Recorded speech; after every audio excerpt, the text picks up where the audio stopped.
A partir do momento que você entra nessa lei, você não perde essa lei. Eles colocaram uma tornozeleira eletrônica em mim, eles queriam saber se a minha legalização foi através. Foi muita coisa que tivemos que fazer para conseguir chegar aonde estamos agora. Um dos dias mais difíceis que eu tive. Boa noite. Mais uma vez a gente está aqui no canal para falar um pouquinho mais sobre a minha vida nos Estados Unidos.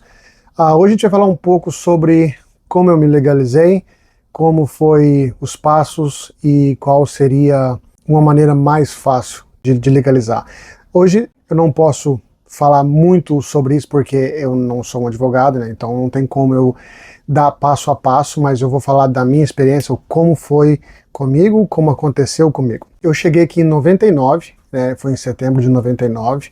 Na época era o presidente Bill Clinton. Quando eu estava na eleição para 2000, ele assinou uma lei que era a I-145I. Quem tivesse chegado aqui até uma certa data, que no momento eu não me acordo, mas eu vou procurar essa data e depois nos próximos vídeos eu fosse falar alguma coisa, eu trago essa data certa. Quem tiver chegado nessa data podia entrar com um processo. Você tinha que ter chegado aqui antes de uma data prevista, que é nada mais que uma anistia. Então você teria que chegar daqui, se eu não me engano, era 6 meses ou 7 meses antes da assinatura dessa anistia, e ele daria o perdão, né, para você que estivesse aqui.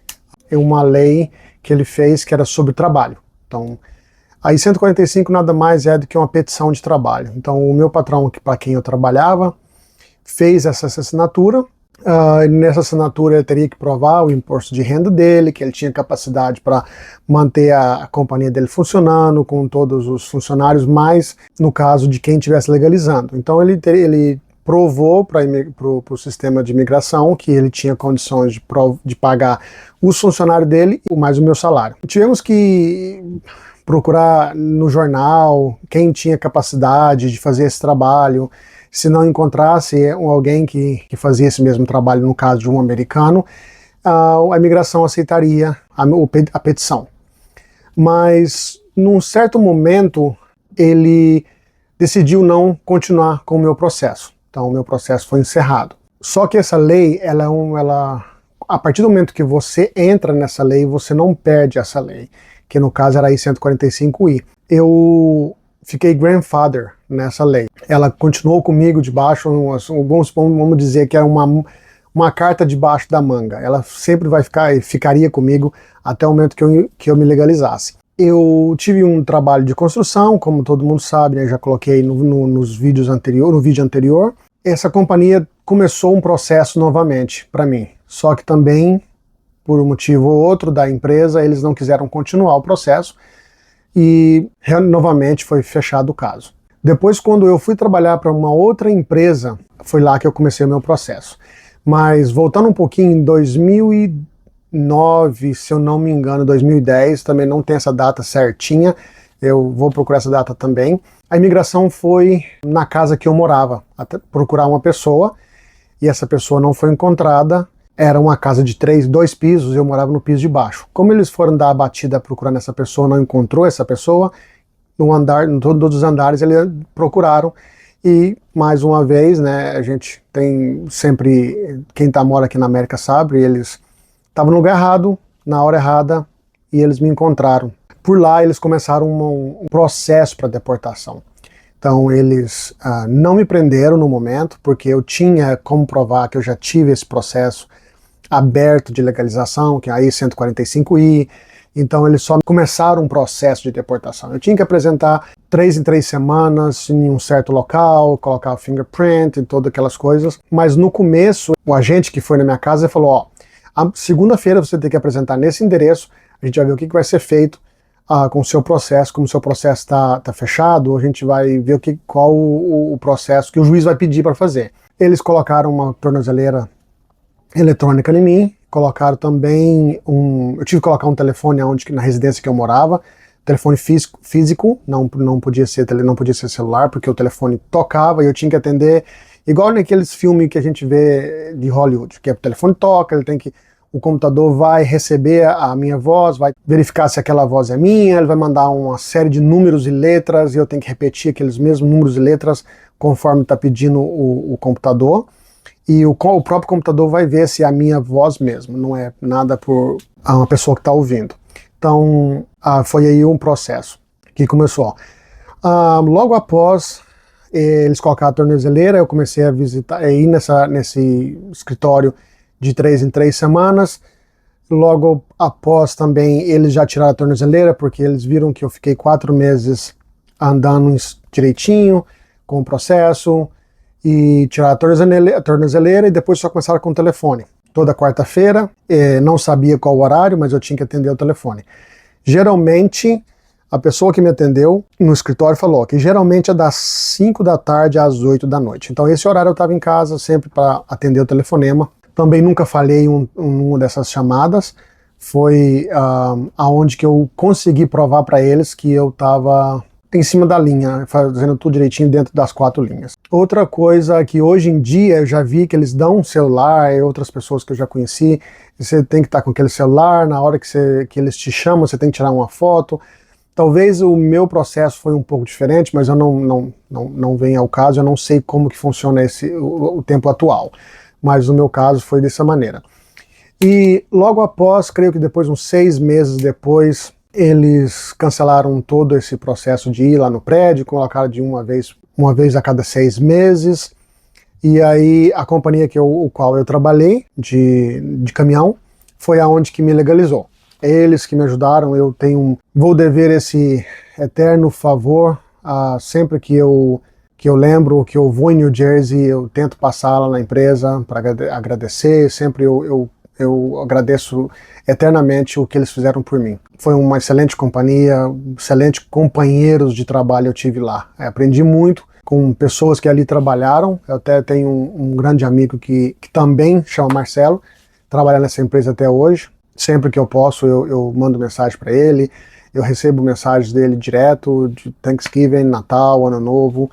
É um excelente amigo que eu tenho, que mora em New Jersey. E aí começou o processo. Eu tive uma advogada, trabalhei com ela por algum tempo, fizemos vários processos para provar para o juiz, para cancelar a minha deportação. Foi um trabalho que tivemos de procurar provas, procurar muita coisa. O meu processo foi muito grande. Quando eu fui na última entrevista, eu vi praticamente usar um carrinho de escritório para trazer todo o processo para o estado de Ohio, para o agente verificar todo aquele processo novamente e aceitar a minha naturalização. Mas tive que mudar de advogada, fui para uma outra advogada que também é de Elizabeth, New Jersey, uma excelente profissional. Foi um caso que ela teve também muito trabalho para conseguir, mas graças a Deus a gente conseguiu. Fui na última entrevista, foi bastante complicada, porque eu tive a entrevista pessoal, o agente da imigração fazia pergunta para as pessoas que estavam comigo também, que era o meu primeiro casamento. Então, eles queriam saber se a minha legalização foi através de um acerto com o meu primeiro casamento, ou se era através de trabalho, mas aí eu consegui provar, e mais uma vez o Senhor colocou as mãos sobre o meu processo, e a gente conseguiu, através das orações de muita gente que orou. A minha mãe fez campanha de oração, foi muita coisa que tivemos que fazer para conseguir chegar aonde estamos agora. Depois disso passou 10 anos, quase, mas foi assim, para não vencer os 10 anos do meu Green Card e eu ter que fazer uma renovação do Green Card para depois eu pegar a minha cidadania. Por quê? Medo de chegar lá na frente do oficial e não conseguir falar inglês. Eu falo inglês, a minha dicção é até vamos dizer, 80% da minha dicção é boa. Eu cheguei aqui com 16 anos, como eu falei, então eu aprendi muito inglês na rua, eu não fui para a escola, porque eu cheguei aqui sozinho, então eu tive que já chegar trabalhando.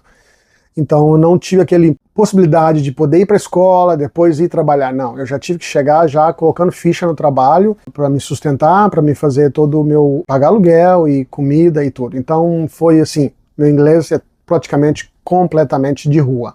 Então aí eu tive esse bloqueio de chegar de frente com o agente e ficar aquela coisa, eu vou conseguir passar, eu não vou conseguir passar. São um livro que você tem que estudar de toda a história dos Estados Unidos, eu vou conseguir gravar? Eu já tenho tantos anos, já não vou conseguir mais gravar na minha cabeça, já não consigo mais gravar isso tudo. São de 100 perguntas, eu tinha que gravar 10 perguntas. Escrever o inglês, que é uma das maiores dificuldades que eu tenho, talvez por eu ter esse bloqueio, sei lá. Então eu fui colocando para frente, e até o dia que eu falei, não, é agora. O Donald Trump entrou na segunda etapa que ele ganhou, né, na segunda eleição, e ele começou a colocar ficha para apertar o pessoal que estava com green card, o pessoal que estava tá ilegal. Então eu falei assim, é agora ou não, a gente nunca sabe o que pode acontecer. E nesse ponto eu estudei, eu tenho uma amiga aqui em Columbus, uma excelente amiga, muito amada, ela trabalhou com a gente também na minha empresa, a Andrea. Do fundo do coração eu tenho que agradecer muito ela me deu todo o processo dela, assim, como ela estudou, como os livros que ela estudou, perguntas que ela estudou, ela me facilitou muito os meus dias de anseio para conseguir a minha cidadania. Então foi por aí o meu processo. No dia da entrevista, acho que foi um dos dias mais difíceis que eu tive. Na noite anterior da entrevista eu praticamente não dormi, ansioso, preocupado para não chegar lá e não conseguir fazer o processo. Então o advogado que estava me acompanhando, Marcelo, tranquilo, isso aí, gente que não fala inglês passa, mas eu era uma chaleira. Minha cabeça suava, o suor escorria sobre o meu rosto e nitidamente conseguia ver que eu estava muito nervoso. Quando eu entrei ao prédio, lá de frente com o oficial da imigração, eu não conseguia segurar uma folha de papel. Tremia como uma vara verde. Mas, quando veio a primeira pergunta, aí sim é que eu vi a porca torcer o rabo. A primeira pergunta que ele me fez foi a pergunta mais fácil. Quem foi o primeiro presidente dos Estados Unidos? Pum, errei. Segunda pergunta, ele perguntou e eu, pum, errei novamente. Aí o advogado e o próprio oficial de imigração falou, o que você fez hoje? Tentou assim meio que mudar a história para ver se eu me concentrava. Aí ele falou assim, vamos fazer mais uma pergunta. Ele veio e me fez a pergunta, acertei, fez a segunda, acertei, daí eu fiz todas as primeiras 6 perguntas, acertei direto. As 2 primeiras errei, depois as 6 perguntas que faltavam, acertei. A última pergunta que ele fez, eu tinha que responder ela escrevendo, que no caso era nem me lembro agora, estava tão nervoso na época que eu não me lembro. Mas eu sei que eu acertei também, que era uma palavra difícil até de escrever. O advogado falou assim, Marcelo, como que você conseguiu lembrar essa palavra que você não consegue escrever, se não escreve 100% em inglês, e conseguiu escrever a palavra, mas errou a primeira coisa, que era a primeira pergunta, que era mais fácil, você errou. Nervosismo, né? Aquela hora ali a gente fica, você tá entre a cruz e a espada, você tá ali a sua vida tá na mão daquela pessoa, né? Toda a minha vida, meus 27 anos, está na mão daquele oficial. Ele podia muito bem negar, que aí eu teria que voltar, fazer o teste novamente, mas é aquela coisa, né? Quanto mais erra, mais você vai errando, porque você fica nervoso, o estresse aumenta, mas graças a Deus a gente conseguiu passar de primeira. Depois eu vou falar um pouco sobre como foi o dia da naturalização. Hoje a gente conseguiu, através desse green card, eu consegui me legalizar 100%, agora só nos resta fazer o primeiro teste, né? Que hoje eu estou no Brasil, né? Eu tô gravando do Brasil agora, mas dia 10 vai ser a primeira vez que eu vou usar o passaporte americano, e aí vamos ver qual vai ser a sensação de poder entrar nos Estados Unidos com o passaporte americano. Vamos ficar por aqui, esse vídeo é só por hoje, mas no próximo vídeo eu vou falar um pouco sobre o dia da naturalização e colocar um pouco sobre as fotos que eu tirei do dia da naturalização e falar um pouco sobre o que pode ser da agora para frente. E aí a gente vai tocando ficha aí para o canal para ver quais são que o pessoal vai pedir, né? Então eu vou deixar abertos os comentários para vocês fazer pergunta, e eu prometo responder. Eu vou começar a olhar todos os comentários e vou responder na íntegra as perguntas, tá bom? Por hoje é só, ficamos por aqui. Não se esqueça de inscrever e compartilhar esse vídeo, para a gente poder seguir e mostrar mais e mais vida do brasileiro aqui na América. Até então, um bom abraço, tchau, fica com Deus.